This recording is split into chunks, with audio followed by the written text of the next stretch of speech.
এখন থেকে 14 বছরের কম বয়সী কাউকে গৃহকর্মী রাখা যাবে না, দিতে হবে 4 মাসের মাতৃত্বকালীন ছুটি। নির্যাতন করলে প্রচলিত আইনে ব্যবস্থা। গৃহকর্মী সুরক্ষা ও কল্যাণ নীতিমালার খসড়া মন্ত্রিসভায় অনুমোদন। 14তে যারা তারা হালকা কাজ করতে পারবে, 18-র উপরে যারা তারা হালকা বাড়ি সব ধরনের কাজ করতে পারবে। শ্রমিকদের জন্য যেরকম 4 মাসের ছুটির ব্যবস্থা আছে, এখানেও একই ধরনের ছুটি। এটাকে 4 মাস না বলে 16 সপ্তাহ বলা হয়েছে। দেখছিলেন প্রধান শিরোনাম। সন্ধ্যার সময় সঙ্গে আছি আমি জাফর সাদিক এবং আমি সৌমিত্র শুভ্র। এবার অন্যান্য শীর্ষ সংবাদ। বাংলাদেশিদের জন্য ওমরাহ ভিসার ওপর নিষেধাজ্ঞা তুলে নিয়েছে সৌদি সরকার, ধর্ম মন্ত্রণালয়কে চিঠি। দলীয় প্রতীকে নির্বাচন আওয়ামী লীগের ষড়যন্ত্র, পৌর নির্বাচনে সেনা মোতায়েনের দাবি বিএনপি চেয়ারপারসন বেগম খালেদা জিয়া।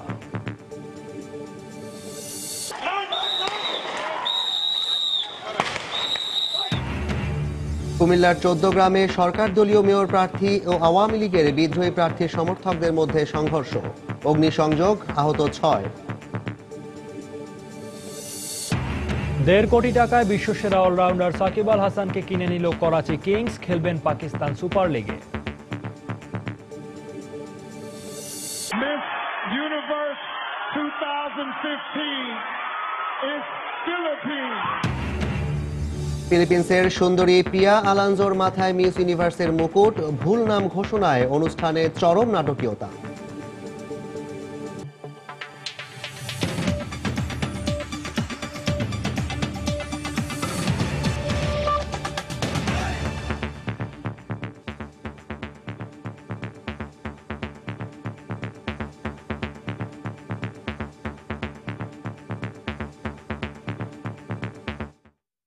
চোদ্দ বছরের কম বয়সী কাউকে গৃহকর্মী হিসেবে রাখা যাবে না, দিতে হবে 4 মাসের মাতৃত্বকালীন ছুটি।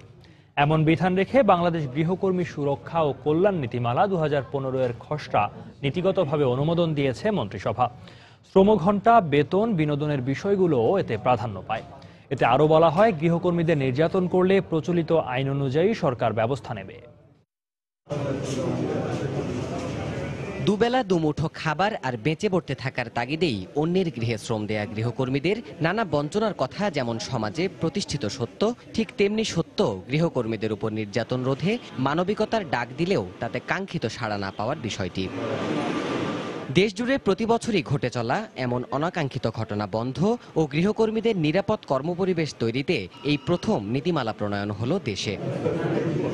সোমবার সচিবালয়ে মন্ত্রিপরিষদের নিয়মিত বৈঠকে গৃহকর্মীদের সুরক্ষা সংক্রান্ত আইনের খসড়ায় অনুমোদন দেয় সরকার। বৈঠক শেষে মন্ত্রিপরিষদ সচিব ব্রিফিংয়ে জানান, শ্রম আইন 2006-এর আলোকেই তৈরি করা হয়েছে এই সুরক্ষা নীতি। শ্রমিক কল্যাণ আইন যেটা, ওই আইনে যে বিধানগুলো আছে সেগুলোর আলোকে এই নীতিমালাটা প্রণয়ন করা হয়। 14তে যারা তারা হালকা কাজ করতে পারবে, 18-র উপরে যারা তারা হালকা বাড়ি সব ধরনের কাজ করতে পারবে। শ্রমিকদের জন্য যেরকম 4 মাসের ছুটির ব্যবস্থা আছে, এখানেও একই ধরনের ছুটি। এটাকে 4 মাস না বলে 16 সপ্তাহ বলা হয়েছে। ওই নীতিমালায় গৃহকর্মীর ছুটি, পারিশ্রমিক সহ মৌলিক বেশ কিছু বিষয়ের উপর আইনি নির্দেশনা অন্তর্ভুক্ত করা হয়েছে জানিয়ে সচিব বলেন, বেতন ও শ্রমঘণ্টা গৃহকর্তার সাথে আলোচনা সাপেক্ষেই নির্ধারিত হবে। অনিয়মের ক্ষেত্রে শাস্তির বিধানও থাকছে প্রচলিত আইনেই। বেতনটা এটা হচ্ছে আলোচনা সাপেক্ষ, অর্থাৎ গৃহকর্তা এবং এই গৃহকর্মী দুইজনের আলোচনা সাপেক্ষে মিউচুয়ালি অ্যাগ্রিড। গৃহকর্মীর উপর কোন রকম হয়রানি ও নির্যাতনের ক্ষেত্রে সুবিচার নিশ্চিত করার দায়িত্ব প্রচলিত আইন অনুযায়ী সরকারের উপর বর্তাবে। শ্রমঘণ্টা এটাও আসলে মিউচুয়ালি অ্যাগ্রিড। এছাড়া বৈঠকে বাংলাদেশ প্রাইভেটাইজেশন কমিশন ও বিনিয়োগ বোর্ডকে একীভূত করে বিনিয়োগ উন্নয়ন কর্তৃপক্ষ আইন 2015 এবং বাংলাদেশ ক্ষুদ্র ও কুটির শিল্প কর্পোরেশন আইন 2015 এর খসড়ায় চূড়ান্ত অনুমোদন দেয়া হয়। সচেতনতা বৃদ্ধির জন্য উদ্বুদ্ধ করেন। দেবাশিস রায়, সময় সংবাদ, ঢাকা। এদিকে গৃহকর্মী সুরক্ষা ও কল্যাণ নীতিমালার খসড়া মন্ত্রিসভায় অনুমোদনে সন্তুষ্টি প্রকাশ করেছেন মহিলা আইনজীবী সমিতির সভাপতি অ্যাডভোকেট সালমা আলী। সময় সংবাদকে দেয়া তাৎক্ষণিক প্রতিক্রিয়ায় তিনি বলেন, সামাজিক ও সরকারি প্রত্যেকটি পর্যায়ে জবাবদিহিতা এবং শক্তিশালী পর্যবেক্ষণ কমিটি গঠনের মাধ্যমে গৃহকর্মী সুরক্ষা নিশ্চিত করা সম্ভব। শিশুরা কর্মক্ষেত্রে গৃহকাজের যে শিশুরা বিভিন্নভাবে যে নির্যাতনের শিকার, যৌন নির্যাতন এবং শারীরিক নির্যাতন এবং অন্যান্য যে নির্যাতনগুলো হয় সেটা কমে আসবে বলে আমি মনে করি এবং একটা জবাবদিহিতার ভিতরে পড়ে যাবে। প্রত্যেককে জবাবদিহিতার ভিতর থাকতে হবে।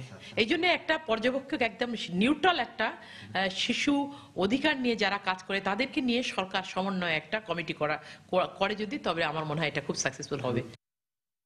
বিএনপি চেয়ারপারসন বেগম খালেদা জিয়া বলেছেন, দলীয় প্রতীকে নির্বাচন আওয়ামী লীগের ষড়যন্ত্র। নির্বাচনের ফলাফল নিজেদের অনুকূলে নিতেই তারা নীল নকশা করেছেন। রাজধানীর রমনা ইঞ্জিনিয়ার্স ইনস্টিটিউশন মিলনায়তনে জাতীয়তাবাদী মুক্তিযোদ্ধা প্রতিনিধি সমাবেশে একথা বলেন তিনি। এ সময় আগামী পৌর নির্বাচনে সেনা মোতায়েনেরও দাবি জানান বেগম জিয়া। এই প্রথম বের করেছেন তিনারা যে জাতীয় মার্কা দিয়ে নির্বাচন হবে।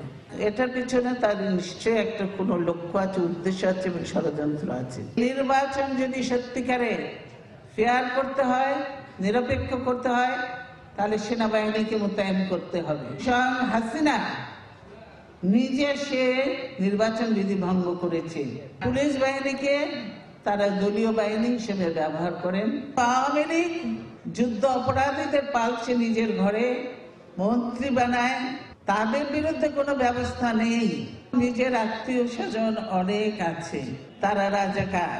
তিনি তো পাকিস্তানের প্রধানমন্ত্রী হতে চেয়েছিলেন, তিনি তো স্বাধীন বাংলাদেশ চাননি। ক্ষমতার লোভে এলোমেলো কথা বলে চলেছেন বেগম খালেদা জিয়া। সরকারের বিরুদ্ধে মিথ্যাচার করে জনগণকে বিভ্রান্ত করার চেষ্টা করছেন তিনি। প্রধানমন্ত্রীকে নিয়ে বেগম জিয়ার গতকালের বক্তব্যের পর সমালোচনা করে কথা বলেছেন আওয়ামী লীগের যুগ্ম সাধারণ সম্পাদক মাহবুবুল আলম হানিফ। বিকেলে রাজধানী ধানমন্ডিতে দলীয় সভানেত্রীর কার্যালয়ে সাংবাদিকদের ব্রিফ করেন তিনি। বেগম খালেদা ক্ষমতার লোভে এতই অন্ধ হয়ে গেছেন, এতই অসহায় হয়ে গেছেন যে উনি এখন ব্যক্তিগতভাবে মিথ্যাচার এবং উন্মাদের মতো আচরণ করে যাচ্ছেন। বিএনপির বিভিন্ন পর্যায়ের নেতৃবৃন্দ তারা সরকার সম্বন্ধে, সরকার দলের বিরুদ্ধে, সরকারের বিরুদ্ধে নানা সময়ে মিথ্যাচার করে, মিথ্যা কথা বলে বিভ্রান্তি করার চেষ্টা করছে এবং অনেক ক্ষেত্রেই তাদের বক্তব্য এবং আচরণ নির্বাচন আচরণ বিধি ভঙ্গের সামিল হচ্ছে। এখন সেটা তারা বহু আন্দোলন করেছে, ব্যর্থ হয়ে এখন তারা নিজের মনে সান্ত্বনা খোঁজার জন্য এখন নির্বাচনের মাধ্যমে কিছু অর্জন করা যায় কিনা সেই কথাবার্তা বলছেন। পরপর 4 কার্যদিবস অসুস্থতার কারণ দেখানোয় আজও বেগম খালেদা জিয়ার অনুপস্থিতিতে চলল জিয়া চ্যারিটেবল ট্রাস্ট দুর্নীতি মামলার সাক্ষ্য গ্রহণ। আজ তার অনুপস্থিতিতে রাষ্ট্রপক্ষের 4 জন সাক্ষীকে জেরা করেন তার আইনজীবীরা। শুরু হয় তদন্ত কর্মকর্তার সাক্ষ্য গ্রহণ। দুদকের আইনজীবী জানান 31 ডিসেম্বর শেষ হবে রাষ্ট্রপক্ষের সাক্ষ্য গ্রহণ। অন্যদিকে বেগম জিয়ার আইনজীবীর অভিযোগ, তড়িঘড়ি করে মামলার বিচার শেষ করা হচ্ছে। জিয়া চ্যারিটেবল ও অরফানেজ ট্রাস্ট দুর্নীতি মামলায় সবশেষ 9 সেপ্টেম্বর আদালতে হাজির হন মামলার প্রধান আসামি বেগম খালেদা জিয়া। এরপর 2 মাসেরও বেশি সময় ধরে লন্ডনে চিকিৎসা শেষে 21 নভেম্বর দেশে ফিরলেও পরপর 4 কার্যদিবস আদালতে যাননি তিনি। সোমবারও অসুস্থতার কারণ দেখিয়ে তার অনুপস্থিতিতেই চ্যারিটেবল ট্রাস্ট দুর্নীতি মামলার কার্যক্রম শুরুর আবেদন জানান বেগম জিয়ার আইনজীবীরা। আদালত অনুমতি দিলে রাষ্ট্রপক্ষের 4 জন সাক্ষীকে জেরা করেন তারা। এরপর রাষ্ট্রপক্ষের 31তম সাক্ষী আদালতে সাক্ষ্য দেন। দুদকের আইনজীবী জানান, আগামী 31 ডিসেম্বর তদন্ত কর্মকর্তার সাক্ষ্য গ্রহণের মধ্য দিয়ে রাষ্ট্রপক্ষের সাক্ষ্য গ্রহণ শেষ হবে। আমাদের সাক্ষীর বক্তব্য 31শে ডিসেম্বর 2015 সালে ইনশাল্লাহ আমরা শেষ করে দিতে পারবো। বাকি পর্ব থাকবে আসামি পক্ষের জেরা। তারা তাদের জেরার কার্যক্রম শেষ করলে পরবর্তী কার্যক্রম 342 এবং আর্গুমেন্টের মাধ্যমে মামলাটা আমরা নিষ্পত্তির পথে যেতে পারবো। বেগম জিয়ার আইনজীবীর অভিযোগ, তড়িঘড়ি করে মামলা শেষ করা হচ্ছে। আমরা বেগম খালেদার পক্ষ থেকে ন্যায় বিচার চাই এবং অন্যান্য দেশে অন্যান্য মামলা যারা অভিযুক্ত আছেন তারা যেরকম আইনের চোখে যেভাবে ট্রিটমেন্ট পায়, এক বেগম খালেদা একইভাবে ট্রিটমেন্ট দাবি করে। জিয়া চ্যারিটেবল ট্রাস্টের নামে 3,15,43,000 টাকা অবৈধ লেনদেনের অভিযোগে বেগম জিয়া সহ 4 জনের বিরুদ্ধে মামলাটি করে দুদক। আর জিয়া অরফানেজ ট্রাস্ট দুর্নীতি মামলার পরবর্তী দিন ধার্য রয়েছে 14 জানুয়ারি। আফজাল হোসেন, সময় সংবাদ, ঢাকা। বাংলাদেশিদের জন্য ওমরা ভিসার উপর নিষেধাজ্ঞা তুলে দিয়েছে সৌদি সরকার। আজ royal embassy of Saudi Arabia ধর্ম মন্ত্রণালয়কে এক চিঠিতে এ তথ্য জানিয়েছে। গত বছরের ডিসেম্বর থেকে বছরের মার্চ মাস পর্যন্ত প্রায় 50,000 বাংলাদেশি ওমরাহ পালনের জন্য সৌদি আরবে গিয়ে দেশে ফেরত না আসার অভিযোগে বাংলাদেশিদের জন্য ওমরাহ ভিসা সম্পূর্ণভাবে বন্ধ করে দেওয়া হয়। চলতি বছরের মার্চ মাস থেকে বাংলাদেশিদের জন্য সৌদি আরব সরকার এই নিষেধাজ্ঞা জারি করেছিল।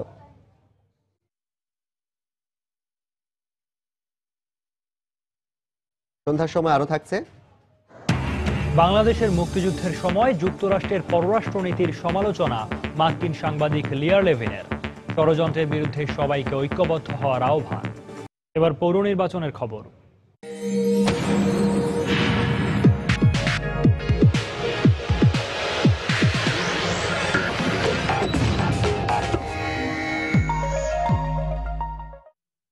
কুমিল্লার 14 গ্রামে আওয়ামী লীগের মনোনীত মেয়র প্রার্থী ও বিদ্রোহী মেয়র প্রার্থীর সমর্থকদের মধ্যে ধাওয়া পাল্টা ধাওয়া ও অগ্নিসংযোগের ঘটনা ঘটেছে। এতে আহত হয়েছেন অন্তত 10 জন। পুলিশ জানায়, বিকেলে 14 গ্রাম বাজারে নির্বাচনী প্রচারণাকে কেন্দ্র করে আওয়ামী লীগের মেয়র প্রার্থী ও বর্তমান মেয়র মিজানুর রহমান এবং বিদ্রোহী প্রার্থী ইমাম হোসেনের সমর্থকদের মধ্যে বাগবিতণ্ডা হয়। এক পর্যায়ে দুপক্ষের প্রায় 400 কর্মী সমর্থক নিজেদের মধ্যে সংঘর্ষে জড়িয়ে পড়ে। এতে 2 জন পুলিশ সদস্য সহ অন্তত 10 জন আহত হন। এ সময় ইউনিয়ন পরিষদ কার্যালয়ের বাইরে থাকা 10টি মোটরসাইকেল, মাইক্রোবাস ও দোকানপাটে আগুন দেয়া হয়। খবর পেয়ে পরিস্থিতি নিয়ন্ত্রণে আনতে পুলিশ কয়েকশো রাউন্ড রাবার বুলেট ও টিয়ার শেল নিক্ষেপ করে। এই ঘটনায় এখনও ঢাকা চট্টগ্রাম মহাসড়কে সব ধরনের যান চলাচল বন্ধ রয়েছে।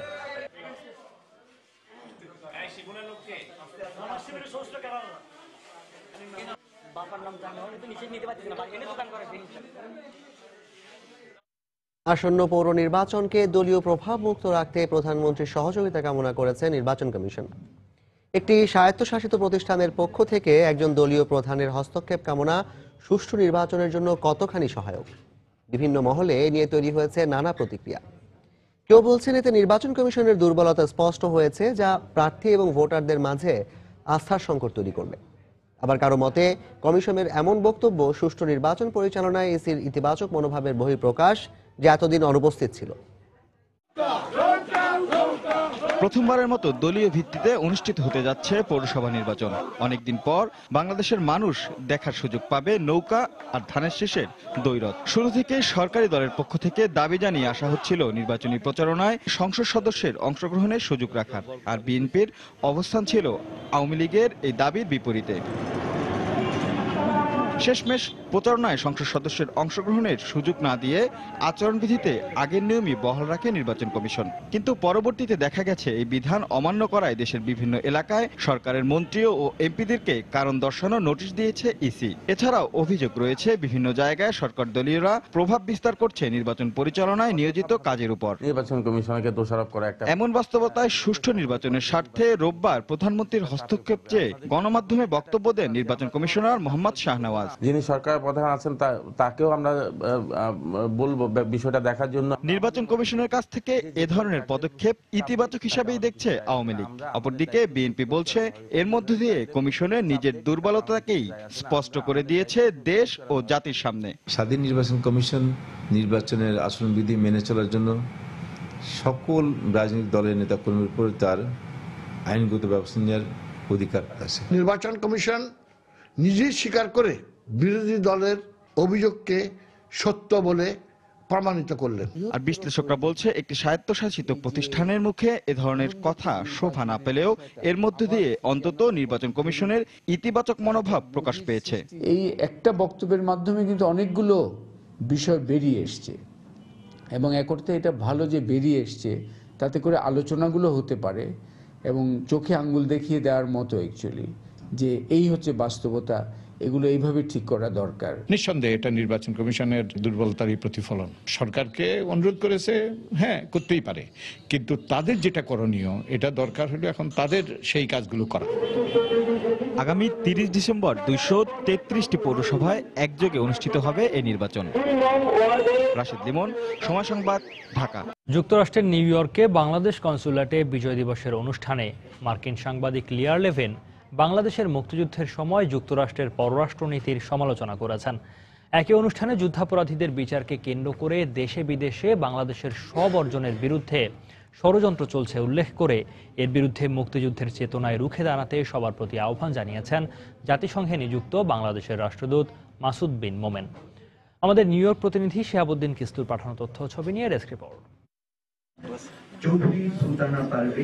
বর্বর যুদ্ধাপরাধীদের মনে সামান্যতম অনুশোচনা না এলেও মুক্তিযুদ্ধে বাঙালির আত্মত্যাগের স্মৃতিচারণে ভিনদেশী সাংবাদিকের দু চোখের কোণে জমে বেদনার অশ্রু। আবেগরুদ্ধ হয়ে ওঠে তার কণ্ঠ। জয় বাংলা। নিউ ইয়র্কের বাংলাদেশ কনসুলেটে আয়োজিত বাঙালির আনন্দ স্রোতে ভেজা মহান বিজয় দিবস উদযাপন অনুষ্ঠানে অংশ নিয়ে স্মৃতিচারণ করতে গিয়ে এমনি করেই জড়িয়ে আসে মার্কিন সাংবাদিক লিয়া লেভিনের কণ্ঠ। Try to express that in a film that I made called Joy Bangla. ৭১-এ যখন বাংলাদেশে যাই আমার কোনো ধারণাই ছিল না সেখানে কি চলছে। হত্যার ধ্বংস দেখে আমি হতবাক হয়ে যাই, যা আমাকে গভীরভাবে আলোড়িত করে। সেই যুদ্ধের দিনগুলো ও বিশেষত বাঙালির দৃঢ় মনোভাব আর সাহসিকতার গল্প জয় বাংলা নামে একটি সিনেমায় ধরে রাখার চেষ্টা করি। প্রখ্যাত চলচ্চিত্রকার তারেক মাসুদ আর তার স্ত্রী সেই ফুটেজগুলো নিয়ে মুক্তির গান নামে একটি অসাধারণ সিনেমা তৈরি করে আমাকে চিরকৃতজ্ঞ করেছেন। And for that I will always be grateful to them. সে সময়ের পাশাপাশি বর্তমান মার্কিন পররাষ্ট্রনীতিরও সমালোচনা করেন Levin. It was very strange being an American over there. আমার দেশ তখন আপনাদের নিরীহ মানুষদের হত্যাকারী পাকিস্তানকে সমর্থন করছিল, অস্ত্র সরবরাহ করছিল। বুঝতেই পারছেন একজন মার্কিন নাগরিক হিসেবে তখন বাংলাদেশে আমার অবস্থান করা কেমন কঠিন ছিল। আমি বুঝি না যুক্তরাষ্ট্র কেন সবসময় ভুল পক্ষকে সমর্থন করে, এখনো তারা তাই করে যাচ্ছে। Why is it that অনুষ্ঠানে প্রধান অতিথি জাতিসংঘে নিযুক্ত বাংলাদেশের রাষ্ট্রদূত মাসুদ মোমেন সকল ষড়যন্ত্র রুখতে সকলকে ঐক্যবদ্ধ হওয়ার আহ্বান জানান। যখন এই যুদ্ধাপরাধের বিচার হচ্ছে এবং সাজা আমরা দেখতে পাচ্ছি, সেই সময় দেশে এবং আন্তর্জাতিকভাবে নানা রকম ষড়যন্ত্র হচ্ছে। তা আপনারা প্রবাসে যারা আছেন, যারা মুক্তিযুদ্ধের চেতনায় উদ্বুদ্ধ আছেন, তারাও এই সমস্ত ষড়যন্ত্র রুখে দাঁড়াবেন। কনসাল জেনারেল শামীম আহসান সহ নিউ ইয়র্ক বাংলাদেশ কনসুলেটের কর্মকর্তা কর্মচারী ও তাদের পরিবারের সদস্যরা এক মনোজ্ঞ সাংস্কৃতিক পর্বে অংশগ্রহণ করে। সময় সংবাদ, নিউ ইয়র্ক। সন্ধ্যার সময় আরো থাকছে বিদ্যুৎ খাতের উন্নয়নে সহযোগীদের পাশাপাশি জোরালো ভূমিকা রাখছে সরকারি আর্থিক প্রতিষ্ঠানগুলো। ইটকলের মতো আরো সংস্থা সৃষ্টির তাগিদ। বাংলাদেশ সহ স্বল্পোন্নত দেশগুলোর জন্য শুল্কমুক্ত কোটামুক্ত পণ্য প্রবেশাধিকারে দেশীয় পণ্য রফতানির ক্ষেত্রে মূল্য সংযোজন 30% থেকে 25% নামিয়ে আনার সিদ্ধান্ত নেওয়া হয়েছে। 3 দিনের WTOর 10ম মিনিস্ট্রিয়াল কনফারেন্স শেষে দেশে ফিরে দুপুরে সচিবালয় সংবাদ সম্মেলনে কথা জানান বাণিজ্যমন্ত্রী তোফাল আহমেদ। এছাড়া গার্মেন্টস, কেমিক্যাল এবং প্রক্রিয়াজাত কৃষি পণ্য রপ্তানির ক্ষেত্রে সিঙ্গেল ট্রান্সফরমেশন সুবিধা পাওয়া যাবে বলেও জানান তিনি। মূল্য সংযোজন কতটুকু, ভ্যালু এডিশন কতটুকু, এটা আগে ছিল মোর দ্যান 30%। এইটাকে এবার আমরা নেগোসিয়েট করে এটা 25% আমরা এনেছি। That is a great achievement. অর্থাৎ আমরা যে কোনো পণ্য রপ্তানি করতে গেলে আমরা 75% we can import from outsource, অন্য দেশ থেকে আমরা আনতে পারবো। ট্রিপসের আওতায় ফার্মাসিউটিক্যাল প্রোডাক্টের জন্য আমরা 17 বছরের মেয়াদ বৃদ্ধি করতে সক্ষম হয়েছি। এতে করে আমাদের ফার্মাসিউটিক্যাল ইন্ডাস্ট্রিগুলো আগামী দিনগুলোতে ব্যাপকভাবে প্রসারিত হবে। সার্ভিস এবার মেয়াদ 2030 সাল পর্যন্ত বৃদ্ধি করা হয়েছে। WTO নেগোসিয়েশনে স্বল্পোন্নত দেশসমূহের ইস্যুগুলোকে অগ্রাধিকার ভিত্তিতে নিষ্পন্ন করা হবে। বিদ্যুৎ খাতের অবকাঠামো নির্মাণে উন্নয়ন সহযোগীদের পাশাপাশি জোরালো ভূমিকা রেখে চলেছে দেশের সরকারি আর্থিক প্রতিষ্ঠানগুলো। গেল কবছরে সরকারি মালিকানার আর্থিক প্রতিষ্ঠান ইটকলের অর্থায়নে শক্ত ভিত রচিত হয়েছে বিদ্যুৎ খাতে। এরই মধ্যে বিদ্যুৎ খাতে প্রায় 1700 কোটি টাকা বিনিয়োগ করা হয়েছে বলে দাবি প্রতিষ্ঠানটির। বিদ্যুৎ মন্ত্রণালয়ের আশা, দাতা গোষ্ঠীর ঋণের পাশাপাশি দেশীয় প্রতিষ্ঠানগুলোর বিনিয়োগের স্বার্থেই সৃষ্টি করতে হবে এমন আরও প্রতিষ্ঠান। দেবাশিস রায়ের রিপোর্ট। দেশে অর্থনীতির গতিপ্রবাহ ধরে রাখার ক্ষেত্রে অন্যতম হিসেবে বিবেচিত বিদ্যুৎ খাত। আর সে কারণেই প্রতিনিয়ত বাড়তে থাকা চাহিদা মোকাবেলায় নীতি নির্ধারকরা জোর দিচ্ছেন বিদ্যুৎ কেন্দ্র নির্মাণে।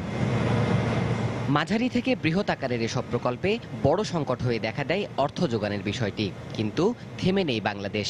2001 সালে নারায়ণগঞ্জের মেঘনাঘাটে 450 মেগাওয়াটের গ্যাস ভিত্তিক বিদ্যুৎ কেন্দ্র নির্মাণের মধ্য দিয়ে বিদ্যুৎ খাতে বিনিয়োগ শুরু করে ইটকল। এরপর অব্যাহত থাকে ছোট বড় বিদ্যুৎ কেন্দ্রে বিনিয়োগ। প্রতিষ্ঠানটির তথ্যমতে দেশে উৎপাদিত মোট বিদ্যুতের 13% আসছে ইটকলের বিনিয়োগ থেকে। উৎপাদিত হচ্ছে 1500 মেগাওয়াটেরও বেশি বিদ্যুৎ। এছাড়া বিনিয়োগের অপেক্ষায় থাকা প্রকল্প থেকেও আসবে আরও 160 মেগাওয়াট বিদ্যুৎ। ইটকলের অর্থায়নে বিদ্যুৎ কেন্দ্র নির্মাণে সহায়তার কথা জানালেন এক উদ্যোক্তা। বাংলাদেশে বিদ্যুতায়ন হওয়ার জন্য একটা যতগুলো আর্থিক প্রতিষ্ঠান আছে তার মধ্যে সবচেয়ে শুধুমাত্র অর্থ দিয়েই নয়, বন্ধু হিসেবে অভিজ্ঞতা শেয়ার করার দিক দিয়েও ইটকলের অবস্থান is perhaps at the top. অন্যদিকে প্রতিষ্ঠানটির দাবি, বিভিন্ন মেয়াদে তাদের ঋণ সহায়তায় উদ্যোক্তাদের পাশাপাশি উপকৃত হচ্ছে বাংলাদেশ।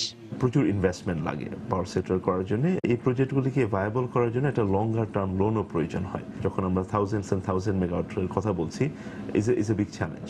তো আমরা লার্জ অ্যামাউন্ট লোন প্রোভাইড করে থাকি। যদি এই ফাইন্যান্সিং সাপোর্ট আমরা প্রোভাইড করতে না পারতাম, তাহলে গভর্নমেন্টের জন্য পাওয়ার কেনা খুব কষ্টসাধ্য হতো।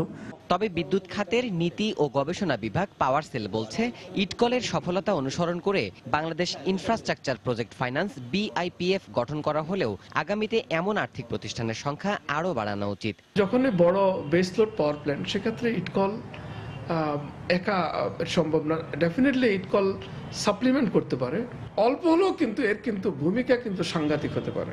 ইটকলের পাশাপাশি আমি মনে করি এই ধরনের অর্গানাইজেশন বাংলাদেশে আরও হওয়ার প্রয়োজনীয়তা ছিল বলেই এখন ইটকলের আদলে কিন্তু আরেকটা প্রতিষ্ঠান হয়েছে।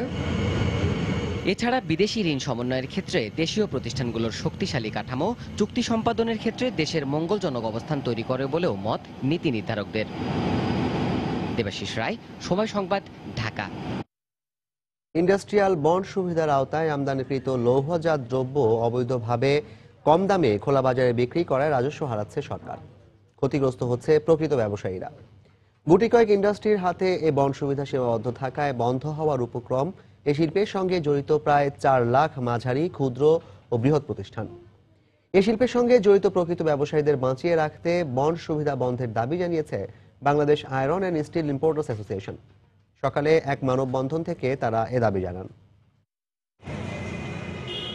বন্ড সুবিধা বাতিল সহ 8 দফা দাবিতে গত কয়েকদিন ধরেই রাজধানী সহ সারা দেশে দোকানপাট বন্ধ করে আন্দোলন করে আসছেন ব্যবসায়ীরা। ব্যবসায়ীদের দাবি, হাতে গোনা কিছু ইন্ডাস্ট্রি সরকারের কাছ থেকে বন্ড সুবিধা নিয়ে লৌহজাত পণ্য আমদানি করে অবৈধভাবে খোলা বাজারে বিক্রি করছেন। এর ফলে আর্থিকভাবে ক্ষতিগ্রস্ত হচ্ছে এই শিল্পের সঙ্গে জড়িত প্রায় 4 লাখ প্রতিষ্ঠান। বন্ডের সুবিধায় তাদের প্রয়োজন হয় 1000 টন, তারা নিয়ে আসছে 20,000 মেট্রিক টন এনে তারা খোলা বাজারে বিক্রি করছে। এইখানে আমাদের লৌহ এই ইম্পোর্টার সবাই মিলে, বড় ক্ষুদ্র মাঝারি সব ধরনের বিজনেসম্যান মিলে এখানে 1 কোটি লোক জড়িত। আজকে এই লৌহ ব্যবসা শেষের দিকে। আমাদের ছেলেপেলে আছে, আমাদের সংসার আছে, লেবাররা, কর্মচারীরা আজকে তারা বেতন দিতে পারছে না। রাজস্ব ফাঁকি দিয়ে তারা বন্ডের মাল খোলা বাজারে বিক্রি করে আমাদের ব্যবসায়ীদেরকে পথে নামিয়ে দিয়েছে। সকালে রাজধানীর বংশালে এক মানববন্ধনে অংশ নিয়ে ব্যবসায়ীরা দাবি জানান, প্রকৃত ব্যবসায়ীরা সরকারকে কোটি কোটি টাকা রাজস্ব দিয়ে লৌহজাত পণ্যের কাঁচামাল আমদানি করলেও কিছু প্রতিষ্ঠান বন্ড সুবিধায় নামমাত্র শুল্ক দিয়ে হাজার হাজার কোটি টাকা লুটে নিচ্ছে। অবিলম্বে এই বন্ড সুবিধা বাতিলের দাবি জানান তারা। যদি বন্ডের মাল খোলা বাজারে বিক্রি বন্ধ না হয়, তাহলে আমরা এই 1 কোটির উপরে লোক আমরা ক্ষতিগ্রস্তের সম্মুখীন হব। আমরা চাচ্ছি এই বন্ডের অবৈধ মাল যাতে তারা খোলা বাজারে বিক্রি না করতে পারে এবং আমরাও যাতে ব্যবসা করতে পারি। এদিকে দাবি আদায় না হওয়া পর্যন্ত অনির্দিষ্টকালের ধর্মঘটের ডাক দিলেও স্থানীয় সংসদ সদস্যের আশ্বাসের ভিত্তিতে ধর্মঘট তুলে নেন ব্যবসায়ীরা। জুনায়েদ আল হাবিব, সময় সংবাদ, ঢাকা।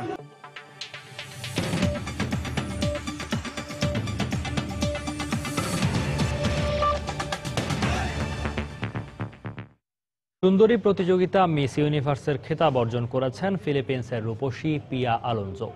রোববার যুক্তরাষ্ট্রের লাস ভেগাসে এক জাঁকজমকপূর্ণ অনুষ্ঠানের মধ্য দিয়ে তার মাথায় বিজয়ীর মুকুট পরিয়ে দেওয়া হয়। তবে অনুষ্ঠানের উপস্থাপকের ভুলে প্রথমে মিস ইউনিভার্স হিসেবে মিস কলম্বিয়ার নাম ঘোষণা করায় এক নাটকীয়তার সৃষ্টি হয় এবারের মঞ্চে। মিস ইউনিভার্সের ইতিহাসে এমন ঘটনা আর কখনোই ঘটেনি। বিজয়ীর নাম ভুল করা তো আর চারটিখানি কথা নয়, কিন্তু এবার তাই ঘটল সুন্দরী প্রতিযোগিতা মিস ইউনিভার্সের মঞ্চে। উপস্থাপক স্টিভ হার্ভে যখন প্রথমে বিজয়ী হিসেবে মিস কলম্বিয়ার নাম ঘোষণা করেন, তখন এমন হতভম্বই হয়ে যান অনেকে। শুধু তাই নয়, মুকুটও পরিয়ে দেওয়া হয় মিস কলম্বিয়া আরিয়াদনা গুয়েতেরিজের মাথায়। কিছুক্ষণ যেতে না যেতে আবারও ঘোষণা দেন স্টিভ হার্ভে। প্রথমে নিজের ভুলের জন্য চেয়ে নেন ক্ষমা। পরে মিস ইউনিভার্স 2015 বিজয়ী হিসেবে ফিলিপিন্সের রূপসী পিয়া আলোনজোর নাম ঘোষণা করেন। আবারও করতালিতে মুখর হয়ে ওঠে চৌকস সুন্দরীদের আসর। পিয়া অবশ্য এই ঘটনায় ক্ষুব্ধ হয়ে ওঠেননি, বরং আলিঙ্গন করেই আরিয়াদনাকে শুভেচ্ছা জানান তিনি। 26 বছর বয়সে পিয়ার জন্ম জার্মানিতে, তবে এখন ফিলিপিন্সের কাগায়ান দে অরোতে থাকেন তিনি। এই সুন্দরী বহু আগেই অভিনয়কে পেশা হিসেবে বেছে নিয়েছেন। 5 ফুট 8 উচ্চতার এই রূপসীর মডেলিং এর জগতেও বেশ নামডাক আছে। প্রতিযোগিতায় প্রথম রানার আপ হয়েছেন মিস কলম্বিয়া এবং দ্বিতীয় রানার আপ মার্কিন সুন্দরী অলিভিয়া জর্ডান। তানজিম বুনিয়াদ, সময় সংবাদ।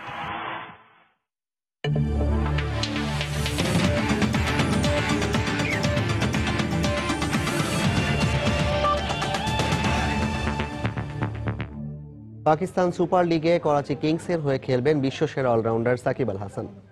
সোমবার পিএসএল এর নিলাম অনুষ্ঠানে করাচি কিংস প্রায় $1,40,000 কিনে নেয় প্লাটিনাম গ্রুপের খেলোয়াড় সাকিবকে। এছাড়াও দেশের তরুণ সেন্সেশন মুস্তাফিজুর রহমানকে নিয়েছে লাহোর ক্যালেন্ডার্স ও তামিমকে পেশোয়ার জালমি। আইপিএল বিগ ব্যাশের পর এবার পিএসএল কাঁপাবেন বাংলাদেশের সাকিব আল হাসান। নিলামে করাচি কিংস আইকন শোয়েব মালিকের পর বেছে নেয় সাকিবকে। বাংলাদেশের একমাত্র খেলোয়াড় হিসেবে পিএসএল এর প্লাটিনাম গ্রুপে জায়গা করে নিয়েছিলেন সাকিব। এখন পর্যন্ত 38টি আন্তর্জাতিক টি-20 ম্যাচে 843 রান ও 45টি উইকেট নিয়েছেন টি-20তে বিশ্বসেরা এই অলরাউন্ডার। 5টি ফ্র্যাঞ্চাইজির অংশগ্রহণে 2016 সালের 4 ফেব্রুয়ারি দুবাইয়ে শুরু হবে পাকিস্তান সুপার লিগ।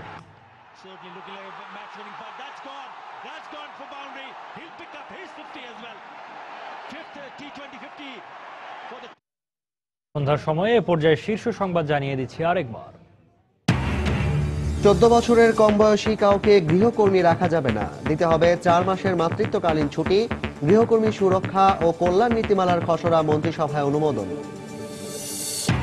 বাংলাদেশিদের জন্য ওমরা ভিসার উপর নিষেধাজ্ঞা তুলে নিয়েছে সৌদি সরকার, ধর্ম মন্ত্রণালয়কে চিঠি। দলীয় প্রতীকে নির্বাচন আওয়ামী লীগের ষড়যন্ত্র। পৌর নির্বাচনে সেনা মোতায়েনের দাবি বিএনপি চেয়ারপারসন বেগম খালেদা জিয়ার।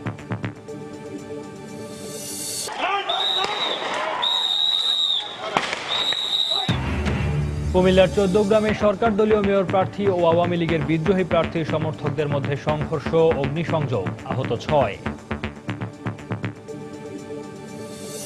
Miss Universe 2015 is Philippines. ফিলিপিন্সের সুন্দরী পিয়া আলানজোর মাথায় মিস ইউনিভার্সের মুকুট। ভুল নাম ঘোষণায় অনুষ্ঠানে চরম নাটকীয়তা। এই ছিল সন্ধ্যার সময়ে। যে কোনো খবর পেতে ভিজিট করুন সময়নিউজ.tv। সঙ্গে থাকুন সময়।